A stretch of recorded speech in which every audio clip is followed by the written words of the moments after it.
अब जैसे हम इकोलॉजिकल हायरार्की की बात करें तो इकोलॉजिकल हायरार्की बायोस्फीयर से स्टार्ट जरूर होती है बेटा, लेकिन ये खत्म ऑर्गेनिज्म पे नहीं होती है। अगर हम देखें कि बायोलॉजिकल हायरार्की की बात करें हम, तो ऑर्गेनिज्म की जो ऑर्गेनिज्म से जो सिंगल यूनिट हो रही है वो होती है ऑर्गन सिस्टम, उसके बाद आता है ऑर्गन, उसके बाद आता है टिश्यू, उसके बाद आती है सेल, सेल ऑर्गेनेली, और सेल ऑर्गेनेली के बाद भी ये मॉलिक्यूल और एटम से मिलके बनते हैं, जिसे हम लोग बायोलॉजिकल हायरार्की के नाम से जानते हैं। Now proceeding to the next point, proceeding to the next point, we have the different types of pyramids here. There are different types of pyramid that represent the human population. Human population को इस graph के through हम लोग समझ सकते हैं बेटा। Human population को हम इस ग्राफ के थ्रू समझ सकते हैं, जैसे representation of ages pyramid of human population. पहला जो है ये है एक्सपांडिंग फॉर्म, दूसरा है स्टेबल फॉर्म, तीसरा है डिक्लाइनिंग। सो यहाँ पे अगर हम देखें तो प्री रिप्रोडक्टिव स्टेज आपकी तीनों में, यहाँ पे सबसे ज़्यादा टाइम लगेगा प्री रिप्रोडक्टिव स्टेजेस में, स्टेबल में ये नॉर्मल कंडीशन में रहती है, और सबसे छोटा रहता है डिक्लाइनिंग में। इसी के बाद रिप्रोडक्टिव स्टेज इनकी सभी की सेम रहती है, और पोस्ट रिप्रोडक्टिव स्टेज में अगर हम देखें तो इस तरीके से ये क्या हो रहे हैं, धीरे धीरे कम हो रहे हैं। यहाँ पे भी सेम यही पोजीशन हो रही है, but in a certain age क्या हो रहा है, यहाँ पे ये जितना प्री रिप्रोडक्टिव फेज रहती है उतनी ही रिप्रोडक्टिव फेज भी यहाँ पे देखने को मिलेगी। डिक्लाइनिंग फेज में ये कम आपका प्री रिप्रोडक्टिव स्टेज रहेगी, और यहाँ पे रिप्रोडक्टिव स्टेज में ये सबसे ज़्यादा काउंट बढ़ेंगे इनके। So these are of human population pyramid, age pyramid. Now the population density is measured through this diagram that show population density by these four terms: immigration wait immigration represented by capital E, natality capital B, mortality capital D, and immigration by capital I. These are the basic terms. अगर हम देखें immigration और immigration मतलब होता है बेटा किसी population से पर्टिकुलर ऑर्गेनिज्म का जाना, ठीक है, किसी पर्टिकुलर पॉपुलेशन से किसी ऑर्गेनिज्म का जाना क्या होगा, इमाइग्रेशन होगा। मतलब यहाँ से लिविंग स्पीसीज की क्वांटिटी क्या हो रही है, कम हो रही है। वहीं इमिग्रेशन मतलब किसी अदर जगह से पॉपुलेशन में उसका इंक्रीमेंट होना। सो यहाँ पे ये क्या है, पॉजिटिव से आपको समझ में आ रहा होगा कि इससे नंबर ऑफ पॉपुलेशन क्या बढ़ेगी, नंबर ऑफ पॉपुलेशन बढ़ेगी, मतलब कि नंबर ऑफ पॉपुलेशन डेंसिटी बढ़ेगी।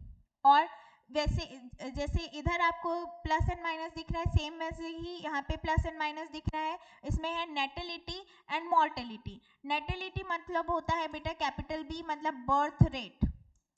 नेटेलिटी मतलब होता है बर्थ रेट यानी जन्म की दर, और मॉर्टेलिटी मतलब होता है डेथ रेट। क्या होता है, डेथ रेट, मृत्यु दर, ठीक है, मृत्यु दर और ये जन्म दर। इस तरीके से ये दोनों क्या हो रहे हैं, जन्म से क्या होगा, पॉपुलेशन में इंक्रीमेंट आएगा, और मृत्यु से क्या होगा, डिक्रीज होगा, यानी दर क्या हो जाएगी, कम हो जाएगी। तो सेम ऐसे ही पॉपुलेशन डेंसिटी को अफेक्ट करने वाले ये फोर टर्म्स है जिनकी अलग अलग मीनिंग है, जैसे कि हमने अभी बात की कौन सी बेटा, natality, mortality, immigration and immigration.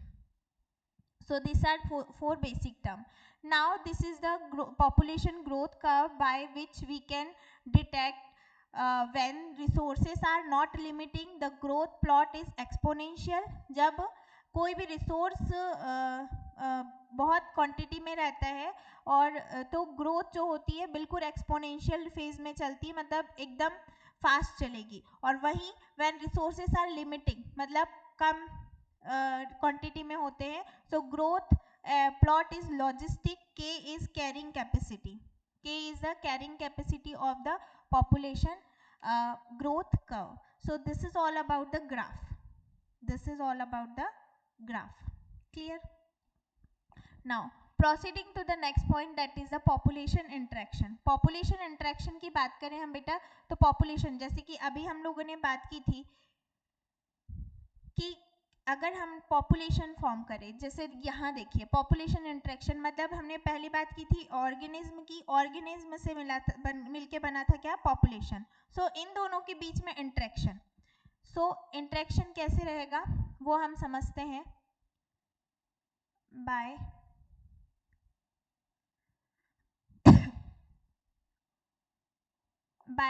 This table. सो सबसे पहले स्पीसीज ए, अगर स्पीसीज ए और स्पीसीज बी दोनों एक दूसरे के लिए क्या हो, बेनिफिशियल हो, उस टाइम में उसे क्या बोलेंगे, म्यूचुअलिज्म। उसे क्या बोलेंगे, म्यूचुअलिज्म।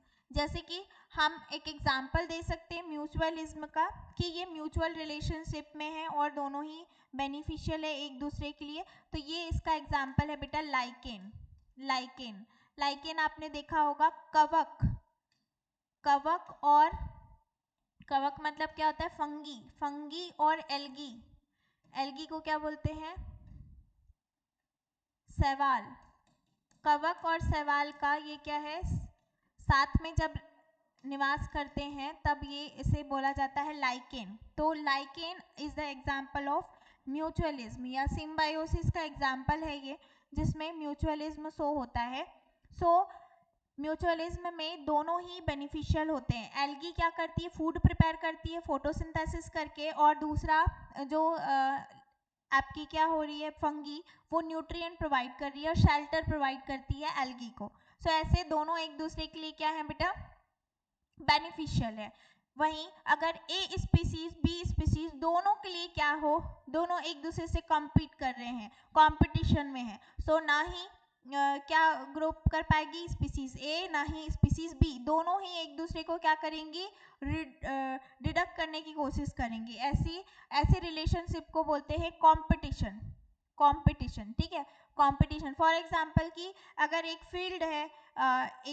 फील्ड है, वहाँ पे हमने सेम जो न्यूट्रिएंट लेते हैं ऐसे क्रॉप को ग्रो करवा दिए।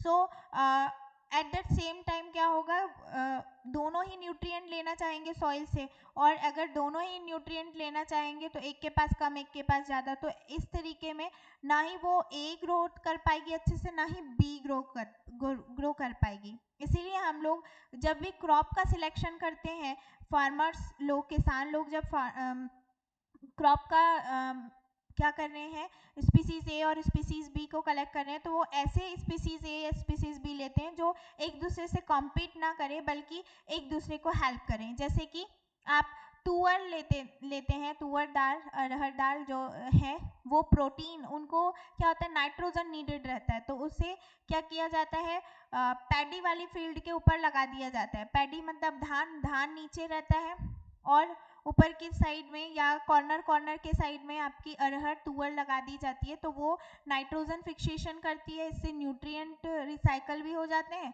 और दोनों को हेल्प भी मिल जाती है।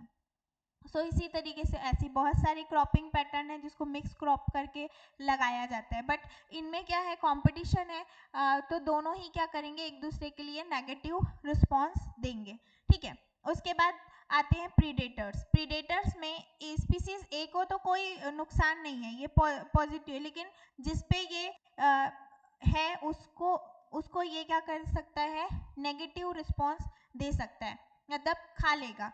सो at the situation this type of interrelationship या इंटरेक्शन कॉल्ड एज प्रीडेशन, इसको क्या बोला जाएगा, प्रीडेशन। वहीं पैरासिटिज्म भी इसी के जैसा है, बट पैरासिटिज्म में पूरे के पूरे प्लांट को खाएगा नहीं या एनिमल को खाएगा नहीं।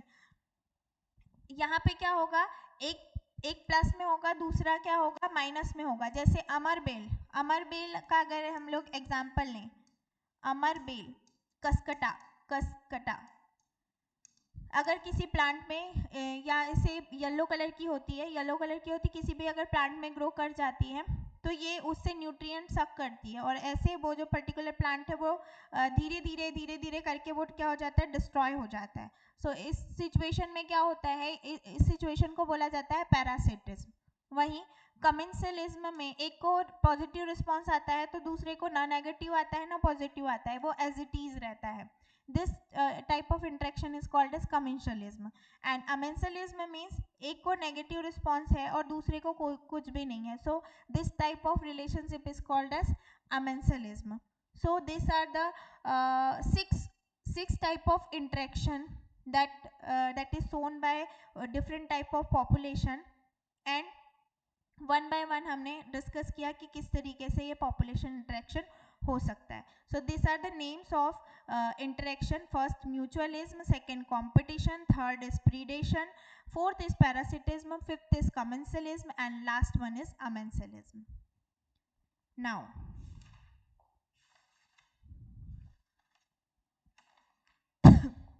Yes, ecosystem. इकोसिस्टम की बात कर लेते हैं बेटा. तो इकोसिस्टम की अगर हम बात करें तो this ecosystem term is coined by A J. Tansley in the year 1935.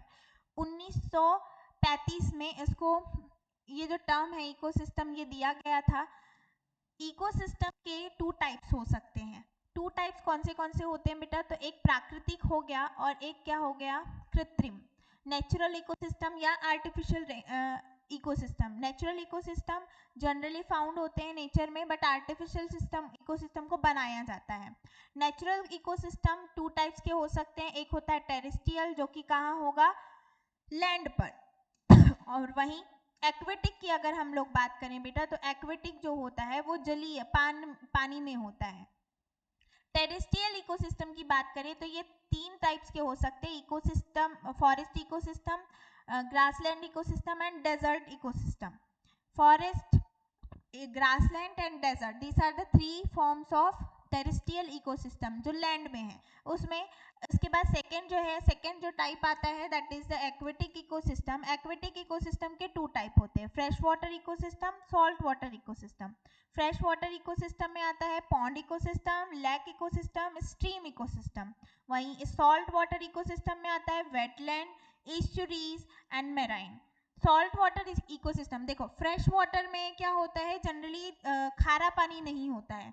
Pond हो गया, लेक हो गया, स्ट्रीम हो गई, ये पर्टिकुलर फ्रेश वाटर इसलिए बोला जाता है क्योंकि बहुत ज़्यादा डीप नहीं होते हैं, इसमें सॉल्टी वाटर नहीं होता है. बट सॉल्ट यहाँ पे अगर सॉल्ट वाटर इकोसिस्टम देखें तो वेटलैंड्स जैसे ईस्चुरी मतलब कि दो नदियों का पानी जब मिल रहा है या मेराइन साइड में या कोस्टल वाले साइड में, ये कोस्टल वाले साइड में जनरली होता है और ये हो गया marine. So these are the three forms of salt water ecosystem. Now the artificial ecosystem. Artificial ecosystem को बनाया जाता है, ये नेचुरली नहीं होते. One of the example is the aquarium. घर पे आप सभी बना सकते हैं. नेचुरली वो होता नहीं है. नेचुरली वो कहाँ होता है? सी या पॉन्ड में हमें देखने को मिलता है, लेकिन हम उसे घर पे बना सकते हैं with the help of some artificial thing. कृत्रिम रूप से इसे बनाया जा सकता है. और क्रॉप फील्ड मतलब कि आप जब किसान खेती करते हैं तो वो कुछ इसी तरीके से फॉर्म कर लेते हैं अपना एक इकोसिस्टम, ताकि क्या कर सके, वो प्रॉपर क्वांटिटी में उसे ग्रो करवा सके. नाउ द नेक्स्ट पॉइंट या next flow chart that is the component of ecosystem. इनमें हमें किन किन चीज़ों की आवश्यकता होती है. इकोसिस्टम तो पता चल गया कि टू टाइप के हो रहे हैं, नेचुरल और आर्टिफिशियल. उसमें भी हमने डिफरेंट टाइप देख लिए, लेकिन इनके लिए रिस्पॉन्सिबल कौन से फैक्टर होते हैं या कौन से कंपोनेंट. सो एक होते हैं जैविक कंपोनेंट बेटा या लिविंग कंपोनेंट जिसको बोलते हैं जैविक, ठीक है. और वहीं दूसरे होते हैं एबायोटिक कंपोनेंट या अजैविक. उसके बाद अगर हम बायोटिक कंपोनेंट या जैविक के बारे में बात करें तो इसके थ्री टाइप्स हो सकते हैं. प्रोड्यूसर जो कि जनरली ऑटोट्रॉफ ही होते हैं. इसमें टू टाइप होता है, फोटो ऑटोट्रॉफ और कीमो ऑटोट्रॉफ. ये फोटो ऑटोट्रॉफ क्या होते हैं? फोटोसिंथेसिस करके अपना भोजन बनाते हैं, फोटोसिंथेसिस करके अपना भोजन बनाते हैं. और कीमो ऑटोट्रॉफ केमिकल सिंथेसिस करते हैं केमिकल सिंथेसिस करते हैं, ठीक है.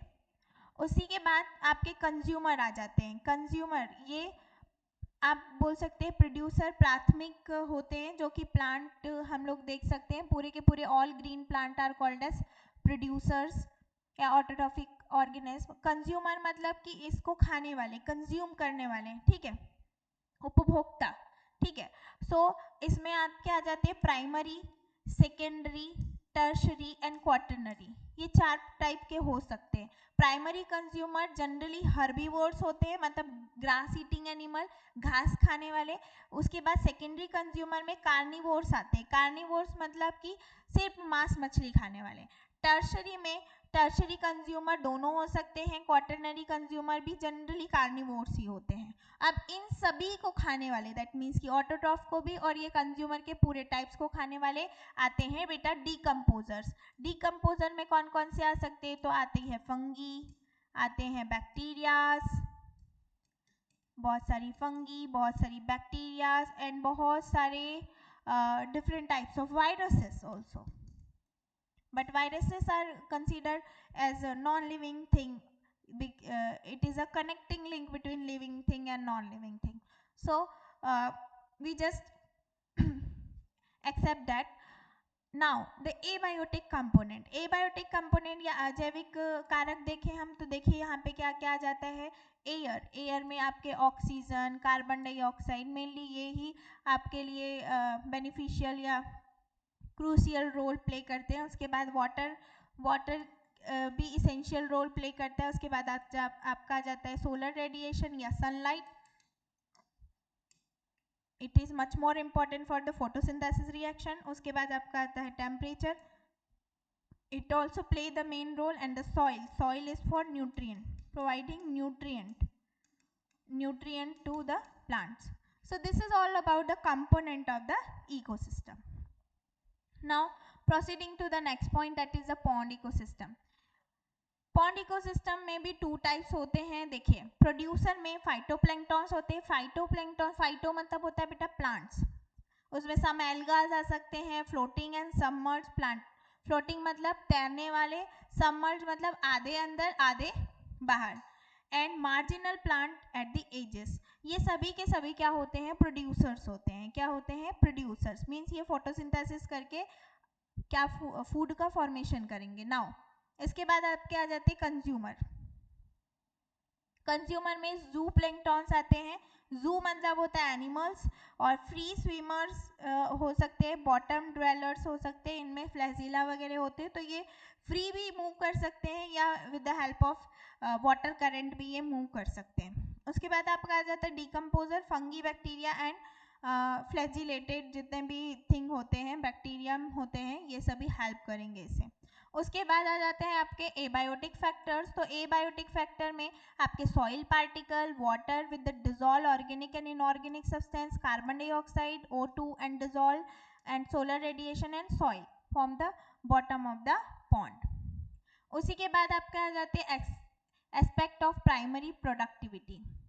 प्रोडक्टिविटी क्या होती है? किसी भी पर्टिकुलर इकोसिस्टम में 2 टाइप की प्रोडक्टिविटी हो सकती है। एक होती है ग्रॉस प्राइमरी प्रोडक्टिविटी, जिसको हम लोग GPP बोलते हैं, और दूसरी होती है नेट प्राइमरी प्रोडक्टिविटी, जिसे हम NPP बोलते हैं। सो ये 2 टाइप की हो सकती है बेटा, इसको बिल्कुल अच्छे से लर्न करेंगे ये होते क्या है। So it is a rate of production of organic matter during photosynthesis in an ecosystem. जब कभी प्रोडक्शन होता है फोटोसिंथेसिस के टाइम ग्लूकोज का, तो उसके रेट को कि कितने पर्टिकुलर इंटरवल ऑफ टाइम में ग्लूकोज का फॉर्मेशन हो रहा है, इसे हम लोग काउंट करेंगे as a gross primary productivity. उसके बाद some of GPP is utilized by plant for the respiration and some is pass to the next tropical level.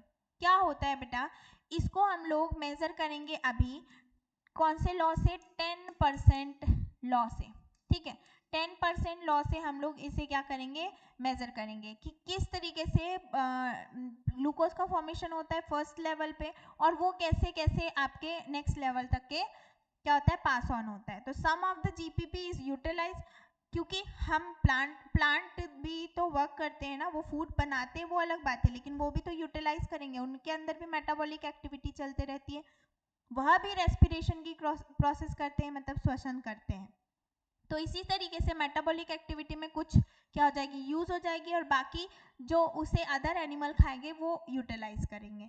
और नेट प्राइमरी प्रोडक्टिविटी क्या होती है, जिसको हम लोग रिप्रेजेंट करते हैं NPP से, it is the available biomass for the consumption of heterotrophs. It is available biomass for the consumption of heterotrophs. It is the weight of the organic matter stored by the producer in unit area volume per unit time. It is given by NPP is equal to GPP minus R. NPP is equal to GPP minus R. ठीक है, मतलब net primary productivity किससे किससे correlate करती है? Gross primary productivity, gross primary productivity and जो भी respiration loss हो जाते हैं. रेस्पिरेशन लॉस मतलब ये मेटाबॉलिक क्रियाओं में, उपापचयी क्रियाओं में जो लॉस कर देगा, उसके बाद जितनी बची कुची एनर्जी है उसे बोलेंगे हम लोग नेट प्राइमरी प्रोडक्टिविटी. नेक्स्ट हम लोग देखें NPP is utilize by the heterotroph, herbivores and the decomposers. NPP जो यूटिलाइज होती है वो डिकम्पोजर से होती है या तो हर्बीवोर से होती है. ये कंज्यूमर वाले लेवल पे आता है बेटा, प्राइमरी, सेकेंडरी, टर्शरी, क्वाटरनरी तक के भी जा सकते हैं लेकिन मोस्टली टर्शरी तक के ही एंड हो जाते हैं. And last one is the decomposer. Now this one is the last slide जिसमें हम लोग पूरा का पूरा डायग्रामेटिक रिप्रेजेंटेशन देखेंगे, डिकम्पोजिशन साइकिल देखेंगे, किस तरीके से ऑर्गेनिक रिच सॉइल जो होती है वो प्लांट को प्रोड्यूस करती है, पूरे के पूरे नरिशमेंट देती है. इसकी लीफ से फोटोसिंथेसिस होती है, फोटोसिंथेसिस होके ये फूड का प्रिपरेशन करती है. उसके बाद आपके कुछ ईस्ट जो होते हैं इसे खा लेते हैं और ये इसे क्या कर लेते हैं, वापस सॉइल में मिला देते हैं. या तो कुछ जो होते हैं वो मशरूम लाइक यानी फंगी वगैरह से किल करके ये खा जाएंगे नीचे की तरफ, लिटर फॉर्म कर लेंगे ये सब. तो इसी तरीके से बेटा बहुत सारी कौन सी साइकिल होती है, बायो जियो केमिकल साइकिल होती हैं. बायो जियो केमिकल साइकिल क्या होती हैं ये देख लेते हैं. बायो जियो केमिकल साइकिल होती है, बायो मतलब लिविंग थिंग, जियो मतलब अर्थ जिसमें धरती की बात हो रही है, केमिकल मतलब बहुत सारे केमिकल्स. इसमें ये तीनों को मिला के जब एक साइकिल फॉर्म होती है तो इसको बोला जाता है बायो जियो केमिकल साइकिल, जिसमें होते हैं phosphorus cycle, sulphur cycle, nitrogen cycle, water cycle, बहुत सारी चीजें हैं जो वन बाय वन आपको पर्टिकुलर पढ़नी है. आप थोड़ा थोड़ा सा इनके बारे में सर्च कर लीजिए, दैट्स इट. आपको इतना ही पर्टिकुलर इकोलॉजी या इकोसिस्टम से आएगा. पीएनएसटी में इसके बाहर से कोई और चीज़ नहीं आने वाली है बेटा. लास्ट बट नॉट लीस्ट हम लोग बात कर लेते हैं 10% लॉ के बारे में, जो कि हमें बहुत ज़्यादा इम्पॉर्टेंट है. one of the important topic of this unit 10% law. जैसे देखिए बेटा ग्रास या यहाँ पे पर्टिकुलर फर्स्ट ट्रॉपिकल लेवल दिया हुआ है, तो ये क्या है, ऑटोट्रॉफ्स है. ऑटोट्रॉफ्स है जो फोटोसिंथेसिस करते हैं. यहाँ पे इनका जीपीपी होगा कुछ. अब ये जीपीपी होगा, ये हम इन्होंने रेस्पिरेशन किए, उसके बाद जितना बचा तो वो इसका क्या होगा, एनपीपी. तो ये जो एनपीपी है, एनपीपी इनका जो एनपीपी है ये 100 है मान लो, सॉरी जीपीपी क्या था 100 था, यहाँ पे माइनस हुआ 10, तो यहाँ पे बचा 90. ठीक है, यहाँ पे क्या बचा 90. अब ये इन्होंने पूरा कंज्यूम कर लिया. ठीक है, अब इन्होंने पूरा कंज्यूम किया तो पर्टिकुलर सॉरी वेट, हाँ यहाँ पे इन्होंने 90% यूज कर लिया तो एनपीपी कितना बचा 10. अब ये 10 कहाँ जाएगा, यहाँ.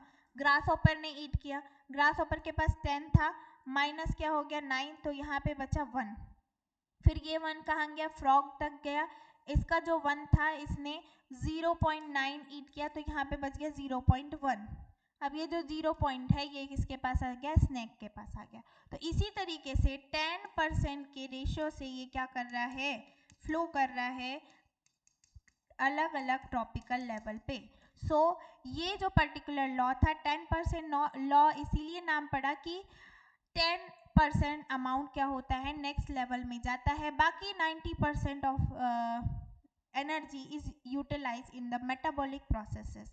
यही समझाने के लिए हमने पर्टिकुलर ये एनपीपी और जीपीपी का एक जो आपको दिया हुआ है एस्पेक्ट ऑफ प्राइमरी प्रोडक्टिविटी, इसको आपको लर्न करना है। आपको ये सिंबल पर्टिकुलर हर चीज़ों में आपको अप्लाई हो सकते हैं। सो बिल्कुल ध्यान रखें कि किस पर्टिकुलर थिंग को आपको नोट डाउन करके रखना है। आई होप कि आपको यहाँ तक के समझ में आया होगा। इसको एक डायग्राम से समझ लेते हैं कि कुछ लिमिटेशन होती इकोलॉजिकल पिरामिड्स की, तो वो कैसे पिरामिड फॉर्म होते हैं। तो पिरामिड कुछ इस तरीके से बनता है बेटा। पिरामिड जो है यहाँ पे इस तरीके से फॉर्म होते हैं। ये जो है सबसे नीचे वाला लेवल है जिसको हम लोग फर्स्ट लेवल बोलते हैं, जिसमें 10,000 जूल में एनर्जी रहती है। किस में रहती है? 10,000 जूल में एनर्जी रहती है। इसके बाद सेकेंड ट्रॉपिकल लेवल है, इसके बाद थर्ड ट्रॉपिकल लेवल है, उसके बाद फोर्थ ट्रॉपिकल लेवल है। ठीक है, ये जो है ये है आपका प्रोड्यूसर। प्रोड्यूसर मीन्स यहाँ पे क्या हो गया? Green plant. Green plant producer हुए। फिर इसके बाद ये जो सेकेंड लेवल है, यहाँ पे सेकेंड लेवल में कंज्यूमर आए है ना।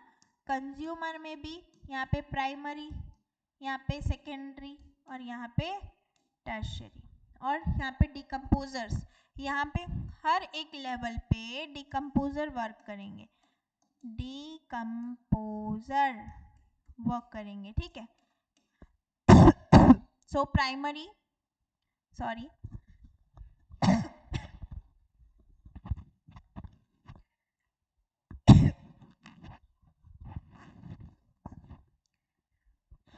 सॉरी ओके, नाउ कंटिन्यू करते हैं।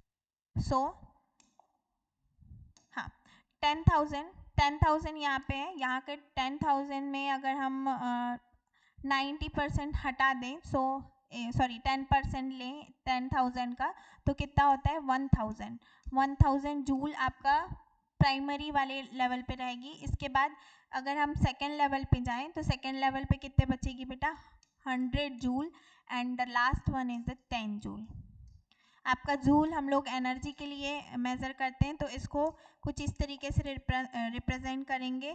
प्राइमरी प्रोड्यूसर को पीपी से रिप्रेजेंट करेंगे, प्राइमरी कंज्यूमर को पीसी से रिप्रेजेंट करेंगे, फिर उसके बाद एससी से सेकेंडरी कंज्यूमर को, टीसी से टर्शरी कंज्यूमर को।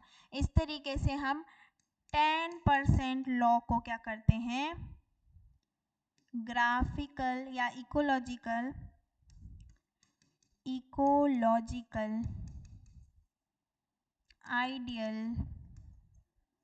Ideal pyramid of energy form करते हैं।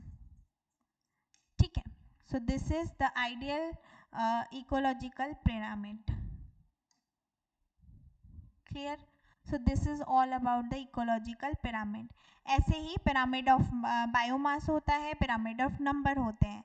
पिरामिड ऑफ बायोमास जो होता है वो नीचे की तरफ होता है, इन्वर्टेड होता है, और आपका जो पिरामिड ऑफ नंबर होता है वो अपराइट होता है। सो यहाँ पे हम लोग ड्रॉ कर लेते हैं कुछ इस तरीके से। अपराइट होता है पिरामिड ऑफ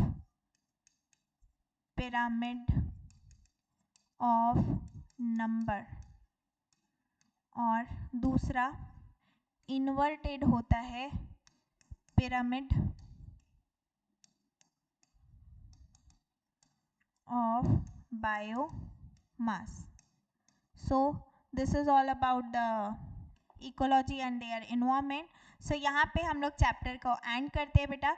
हमने बहुत ही एकदम फ्लो में ये चैप्टर कंप्लीट किया है, because you exam in just 2 days, so be prepared for that. If you have any query and doubt, so आप comment section में बता दें, हम उसे डिटेलिंग या शॉर्ट वीडियो के थ्रू आपको समझाने की कोशिश करेंगे। So stay connected with Inspire Academy Balaghat and have a nice day, good to see you. मिलते हैं हम नीट के चैप्टर में। यहाँ पे आपका PNST जो है वो कंप्लीट होता है course. Hope you will got selection in this PNST exam. Thank you so much.